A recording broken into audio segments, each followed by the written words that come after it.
मुख्यमंत्री फडणवीस आणि उपमुख्यमंत्री यांच्यामध्ये बैठक पार पडली। सागरवर या दोघांमध्ये बैठक झालेली आहे। जवळपास 50 मिनिटे ही बैठक पार पडल्याची माहिती मिळते। या बैठकीमध्ये मंत्रिमंडळ विस्तारावर चर्चा झाल्याचंही कळतंय। मंत्रिमंडळ विस्तारावर शेवटचा हात फिरवला गेल्याची देखील माहिती मिळते।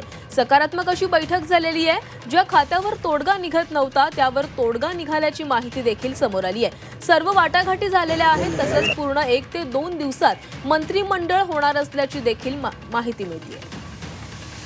तर सागर बंगल्यावर मुख्यमंत्री आणि दोन्ही उपमुख्यमंत्री यांची बैठक पार पडलेली आहे। जवळपास 1 ते 2 दिवसांमध्ये आता मंत्रिमंडळाचा विस्तार पार पडेल अशी माहिती यामधून समोर आलेली आहे। देवेंद्र फडणवीस आणि एकनाथ शिंदे यांच्यामध्ये ही चर्चा झाली आहे। जवळपास 50 मिनिटे ही चर्चा झाल्याची माहिती समोर येते।